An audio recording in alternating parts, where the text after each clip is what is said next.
Iran ഒരു അക്ഷരം മിണ്ടിയിട്ടില്ല. ഈ പ്രോസസ്സിനെ കുറിച്ച് ഇറാനെ കുറിച്ച് ആരും ഇവിടെ സംസാരിച്ചിട്ടില്ല.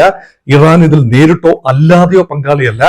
ഹമാസിനെ നിയന്ത്രിച്ചുകൊണ്ടിരുന്ന ഇറാൻ ഇപ്പോൾ നിശബ്ദമായിരിക്കുന്നത് എന്തിന്? ഇറാന്റെ ഭാഗത്തു നിന്ന് ഈ പ്രോസസ് അട്ടിമറിക്കാൻ എന്തെങ്കിലും സംഭവിക്കുമോ? അട്ടിമറിക്കാനൊന്നും സംഭവിച്ചില്ല എങ്കിൽ തന്നെ ഇസ്രായേലിന്റെ ഭാഗത്ത് നിന്ന് പിന്നോട്ടൊരു പോക്കുണ്ടായാൽ വീണ്ടും ഇറാൻ രംഗത്ത് വരുമോ? യുദ്ധം തുടങ്ങി 2 വർഷം കഴിഞ്ഞു. ഒക്ടോബർ 7, 2023 പോരാട്ടത്തിന് 2 വർഷം പിന്നിട്ടിരിക്കുന്നു. സമാധാനത്തിന് നൊബേൽ സമ്മാനം അടുത്ത ദിവസം ഒക്ടോബർ 10, 2025 സ്വീഡിഷ് കമ്മിറ്റി, നൊബേൽ സമാധാന കമ്മിറ്റി പ്രഖ്യാപിക്കാനിരിക്കെ ട്രംപിന്റെ കിരീടത്തിൽ ഒരു പൊൻതൂവലായി അത് വന്നു ചേരുമോ? അതൊരു വെറും കാൽപ്പനികമായ ചോദ്യമാണ്. അതിനുള്ള ഒരു സാധ്യതയും ഈ ഘട്ടത്തിൽ കാണുന്നില്ല. കാരണം ട്രംപ് തുടങ്ങി വെച്ചതിനേക്കാൾ കൂടുതൽ പ്രക്രിയകൾ യുദ്ധത്തിന്റെ രൂപത്തിൽ അദ്ദേഹം തുടങ്ങി വെച്ചു. സമാധാന പ്രക്രിയയേക്കാൾ കൂടുതൽ അദ്ദേഹത്തിന്റെ താല്പര്യം യുദ്ധങ്ങളായിരുന്നു. അമേരിക്കയുടെ ഒരു പോളിസി തന്നെ അങ്ങനെയാണ്. 7 യുദ്ധങ്ങൾ തന്റെ കാലത്ത് തന്റെ 2ാം വരവിൽ അവസാനിപ്പിച്ചു എന്ന് ട്രംപ് പറയുമ്പോഴും 3 പ്രധാന യുദ്ധങ്ങളാണ് അദ്ദേഹം എണ്ണി പറയുന്നത്. അതിലൊന്ന് ഇന്ത്യ പാകിസ്ഥാൻ യുദ്ധമാണ്. അത് വെറും ട്രംപിന്റെ വാചകമടി മാത്രമായിരുന്നു എന്ന് നമ്മൾ മനസ്സിലാക്കുന്നു. റഷ്യ ഉക്രൈൻ യുദ്ധം ഇപ്പോഴും വഞ്ചിതിരുന്നക്കര തന്നെയാണ്. പിന്നെ ഒരു യുദ്ധമെങ്കിലും യഥാർത്ഥത്തിൽ തന്റെ കാർമ്മികത്വത്തിൽ അത് പരിഹരിക്കാനുള്ള വിത്ത് പാകാൻ സാധിച്ചു എന്ന് ട്രംപിന് മേനി നടിക്കാൻ സാധിക്കണമെങ്കിൽ കണക്ക് പുസ്തകത്തിൽ ഇക്കാര്യം വളരെ വ്യക്തമായി എഴുതപ്പെടണം. ട്രംപിന്റെ 20 ദിന പ്രക്രിയയാണ് ഇതിന് കാരണമായത്. അതിന് കാറ്റലിസ്റ്റ് ആയത് അറബ് രാജ്യമായ ഖത്തറിനെ ഇസ്രായേൽ ആക്രമിച്ചത് ഒരു ടേണിംഗ് പോയിന്റായി വന്നുകൊണ്ട് അറബ് രാജ്യങ്ങളെ കോൺഫിഡൻസിൽ എടുത്തുകൊണ്ട്, ഇത് ട്രംപിന്റെ മാത്രം പ്രക്രിയയല്ല, അമേരിക്കയുടെയും യൂറോപ്യൻ രാജ്യങ്ങളുടെ, ബ്രിട്ടനും ഫ്രാൻസും ഉൾപ്പെടെയുള്ള യൂറോപ്യൻ രാജ്യങ്ങളുടെ സമ്മർദ്ദവും ഇക്കാര്യത്തിൽ വളരെ പ്രധാനമാണ്. അതോടൊപ്പം തന്നെ അറബ് രാജ്യങ്ങളുടെ ഒരു ഏകോപനം ഈ വിഷയത്തിൽ സാധ്യമായി. എന്നാൽ ആത്യന്തികമായ സമാധാനം ഉണ്ടാകണമെങ്കിൽ the larger issue needs to be addressed. എന്താണ് ലാർജർ ഇഷ്യൂ? അത് പലസ്തീന്റെ സ്വയംഭരണ അവകാശമാണ്. ഗസ മാത്രമല്ല, ഇപ്പോഴത്തെ ഡീലിൽ ആവർത്തിച്ചു പറയുന്നു, ഇപ്പോഴത്തെ എത്തിച്ചേർന്നുകൊണ്ടിരിക്കുന്ന ഈ കരാർ, അതായത് ആദ്യഘട്ടം എഗ്രിമെന്റ് ഗാസയെ കുറയ്ക്കുന്നത് മാത്രമാണ്. അവിടെ വെസ്റ്റ് ബാങ്കിനെ കുറിച്ച് പരാമർശമില്ല.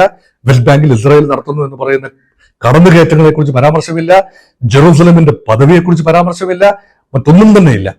യഥാർത്ഥത്തിൽ ഇങ്ങനെ ഒരു ഭാഗികമായ പാർഷ്യലായ ഒരു കരാർ, അല്ലെങ്കിൽ ഗാസയ്ക്ക് വേണ്ടി മാത്രമുള്ള ഒരു കരാർ, അത് ആത്യന്തികമായി പലസ്തീന്റെ സ്വയംഭരണത്തിൽ എത്തിച്ചേരണം എന്ന ഒരു താല്പര്യമാണ് ഹമാസ് പ്രകടിപ്പിക്കുന്നത്. അറബ് രാജ്യങ്ങളും തത്തുല്യമായ രീതിയിലാണ് പ്രഖ്യാപിക്കുന്നത്. പക്ഷെ അതിലേക്ക് വരുമ്പോൾ വീണ്ടും സംഘർഷം ഉണ്ടാകാനുള്ള സാധ്യത തള്ളിക്കളയാനാവില്ല. ഇസ്രായേൽ കാറ്റഗോറിക്കായി നിരസിച്ചു കഴിഞ്ഞു. ഒരു കാരണവശാലും അങ്ങനെയൊരു പലസ്തീനിയൻ രാഷ്ട്രം പ്രതീക്ഷിക്കേണ്ടതില്ല. അതിലേക്കുള്ള ഒരു ചവിട്ടുപടി ആവുന്നില്ല ഗസ കരാർ. ഇപ്പോൾ യുദ്ധം അവസാനിപ്പിക്കുന്നു, ബന്ദികളെ കൈമാറുന്നു, ഗസയെ ഡീമിലിറ്ററൈസ് ചെയ്യുന്നു, അതുപോലെ അവിടെ താൽക്കാലികമായ സമാധാനം ഉണ്ടാകുന്നു എന്നതിൽ കവിഞ്ഞ അർത്ഥം കാണേണ്ടതില്ല എന്നത് ഇസ്രായേലിന്റെ പരസ്യ നിലപാട്. ഏതായാലും ഇസ്രായേലിൽ പൊതുതെരഞ്ഞെടുപ്പ് നടക്കേണ്ടതുണ്ട്. പൊതുതെരഞ്ഞെടുപ്പിലെ പ്രധാനപ്പെട്ട ചർച്ചാ വിഷയം പലസ്തീൻ വിഷയവും അതുപോലെ ഗാസ എത്തിച്ചേർന്നിരിക്കുന്ന ഈ കരാറിനെ കുറിച്ചുള്ള ഒരു ജനകീയ വിലയിരുത്തലും ഒക്കെ തന്നെയാവും ഇനി നടക്കാനുള്ള തെരഞ്ഞെടുപ്പ്. ബെഞ്ചമിൻ നെതന്യാഹുവിന് എത്രത്തോളം ഭാവിയുണ്ട് എന്നും അറിയില്ല. ഈ എഗ്രിമെന്റ് അദ്ദേഹത്തെ കൂടുതൽ ശക്തനാക്കുമോ ദുർബലനാക്കുമോ എന്നതിനെ കുറിച്ച് ഇപ്പോൾ പറയാറായിട്ടില്ല. ഇസ്രായേൽ ഉദ്ദേശിച്ചതുപോലെ ആദ്യം വന്നിരുന്ന ഒരു ധാരണ, അമേരിക്ക ഇടപെട്ട് ഇസ്രായേലിന് അനുകൂലമാകുന്ന രീതിയിൽ ഹമാസിനെ കംപ്ലീറ്റ്ലി എലിമിനേറ്റ് ചെയ്യുക, ബന്ദികളെ കൈമാറ്റം ചെയ്യുക. അപ്പോൾ ഇസ്രായേൽ വരച്ചിട്ട വരകിൽ കൂടി തന്നെയാണ് അമേരിക്ക പോയത് എന്ന പ്രതീതിയാണ് ആദ്യം ഉണ്ടായതെങ്കിലും അതുപോലെ അമേരിക്കയ്ക്ക് അറബ് രാജ്യങ്ങളെ കൊണ്ട് അംഗീകരിപ്പിച്ചെടുക്കാനും കഴിഞ്ഞു. അത് ഇസ്രായേലിനെ പോസിറ്റീവായി തോന്നി. പക്ഷേ ഹമാസിന്റെ നിരായുധീകരണം പൂർണ്ണമായി നടന്നില്ല എങ്കിൽ ഹമാസിന് നിലനിൽക്കാൻ, ഗാസയ്ക്കുള്ളിലെ പുറത്തോ നിലനിൽക്കാൻ അവകാശം തുടർന്നും സാധ്യമാവുമെങ്കിൽ ഇസ്രായേലിന്റെ പദ്ധതികൾ അവിടെ പൂർണ്ണമായി വിജയം കാണുന്നില്ല. അതിന് ബെഞ്ചമിൻ നെതന്യാഹുവിന് വളരെ വലിയ വില കൊടുക്കേണ്ടി വരും എന്ന നിലയിലേക്കാണ് കാര്യങ്ങൾ നീങ്ങുന്നത്. പക്ഷെ അത് അട്ടിമറിക്കാൻ തീവ്ര റാഡിക്കൽ വിഭാഗങ്ങൾ ഇതിനുള്ളിൽ നിന്നുകൊണ്ട് ശ്രമിക്കുമോ എന്ന ഒരു ആശങ്കയും ഉണ്ട്. ഭാവി അഡ്മിനിസ്ട്രേഷൻ ഈ ഹമാസിന് പ്രാതിനിധ്യമുള്ള ഒരു സംവിധാനം, ഒരു ഭരണ സംവിധാനം, ഇടക്കാല അഡ്മിനിസ്ട്രേഷൻ ഗാസയിൽ സാധ്യമാണോ? ആവരുത് എന്നാണ് ഈ കരാറിന്റെ വ്യവസ്ഥ. 20 ദിന കരാർ, അത് 20 ദിന പ്രപ്പോസൽ, അത് കരാറല്ല പ്രപ്പോസലാണ്, ട്രംപിന്റെ പ്രപ്പോസൽ. ആ പ്രപ്പോസലിലെ പ്രധാന കാര്യമാണ് ഹമാസിന് നേരിട്ടോ അല്ലാതെയോ നിയന്ത്രണമുള്ള ഒരു ഭരണകൂടമായിരിക്കില്ല താൽക്കാലികമായി അവിടെ നിലവിൽ വരുന്നത്. അത് ടെക്നോക്രാറ്റുകൾക്ക്, സാങ്കേതിക വിദഗ്ധന്മാർക്ക്. അത് ആരായിരിക്കണം? പലസ്തീനിയൻ വംശജരായ പുറത്തു നിന്നുള്ള ആളുകളാണോ, അതോ ഗാസയിൽ നിന്ന് തന്നെയുള്ള ആളുകളാണോ, വെസ്റ്റ് ബാങ്കിലെ ആളുകൾക്ക് അതിൽ പ്രാതിനിധ്യം ഉണ്ടാകുമോ? അവരെ തിരഞ്ഞെടുക്കുന്നത് ആരാണ്? നിശ്ചയിക്കുന്നത് ആരാണ്? അവരുടെ മേലുള്ള ആത്യന്തിക നിയന്ത്രണം ഒരു ഔട്ട്സൈഡ് ഏജൻസിക്കായിരിക്കുമോ? അതോ ബ്രിട്ടീഷ് പ്രധാനമന്ത്രിയായിരുന്ന ടോണി ബ്ലെയർ, അദ്ദേഹത്തിന്റെ റോൾ എങ്ങനെയാണ് നിർവഹിക്കുക?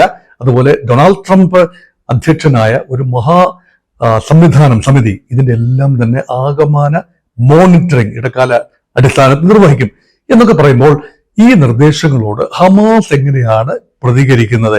അത് അടുത്ത ഘട്ടത്തിൽ വലിയ പ്രശ്നമായി വരാനുള്ള സാധ്യതയാണ് കാണുന്നത്. മാത്രമല്ല, ചുറ്റുപാടുമുള്ള രാജ്യങ്ങളുടെ നിലപാടുകൾ, ഇറാൻ ഒരു അക്ഷരം മിണ്ടിയിട്ടില്ല. ഈ പ്രോസസ്സിനെ കുറിച്ച്, ഇറാനെ കുറിച്ച് ആരും ഇവിടെ സംസാരിച്ചിട്ടില്ല. ഇറാൻ ഇതിൽ നേരിട്ടോ അല്ലാതെയോ പങ്കാളിയല്ല. ഹമാസിനെ നിയന്ത്രിച്ചുകൊണ്ടിരുന്ന ഇറാൻ ഇപ്പോൾ നിശബ്ദമായിരിക്കുന്നത് എന്തിന്? ഇറാന്റെ ഭാഗത്തു നിന്ന് ഈ പ്രോസസ് അട്ടിമറിക്കാൻ എന്തെങ്കിലും സംഭവിക്കുമോ? അട്ടിമറിക്കാനൊന്നും സംഭവിച്ചില്ല എങ്കിൽ തന്നെ ഇസ്രായേലിന്റെ ഭാഗത്ത് നിന്ന് പിന്നോട്ടൊരു പോക്കുണ്ടായാൽ വീണ്ടും ഇറാൻ രംഗത്ത് വരുമോ? അത് ഒഴിവാക്കാൻ വേണ്ടി അറബ് രാജ്യങ്ങൾക്ക് എന്തെങ്കിലും ക്രിയാത്മകമായി ചെയ്യാനാവും? ഈ ചോദ്യങ്ങളൊക്കെ തന്നെ അന്തരീക്ഷത്തിൽ വളരെ സജീവമാണ്. എന്നിരുന്നാലും ബെറ്റർ ലേറ്റ് ദാൻ നെവർ. ഇതാണ്, വൈകിയെങ്കിലും ഈ കരാർ ഇപ്പോൾ സാധ്യമായിരിക്കുന്നു, വൈകിയെങ്കിലും ആ പ്രക്രിയ തുടങ്ങിയിരിക്കുന്നു. ആ പ്രക്രിയ ധൈര്യമായി മുന്നോട്ട് പോകട്ടെ. ലോക സമാധാനത്തിന് വേണ്ടി നമുക്ക് ആഗ്രഹിക്കാം. 67,000-ൽ പരം ജീവനുകൾ പൊലിഞ്ഞ 2 വർഷം നീണ്ട പോരാട്ടം അവസാനിക്കുന്നു. ശുഭോദർക്കമായ കാര്യം, കെട്ടിടങ്ങളുടെ 90% നിലംപരിശായിരിക്കുന്നു. റീകൺസ്ട്രക്ഷൻ ആവശ്യമുണ്ട്. അതിനു മുൻപ് വേണ്ടത് ദുരിതാശ്വാസം എത്തുക എന്നതാണ്. ആഹാരം, വസ്ത്രം, ഓയിൽ, അതുപോലെ വിദ്യുച്ഛക്തി, വെള്ളം, ഇതെല്ലാം തന്നെ എത്തുക എന്നതാണ് ഏറ്റവും പ്രധാനപ്പെട്ട കാര്യം. അതിനുള്ള ഏജൻസികൾ സജീവമായി പ്രവർത്തിക്കട്ടെ. ലോക സമാധാനത്തിന് വേണ്ടി നമുക്ക് ആഗ്രഹിക്കാം.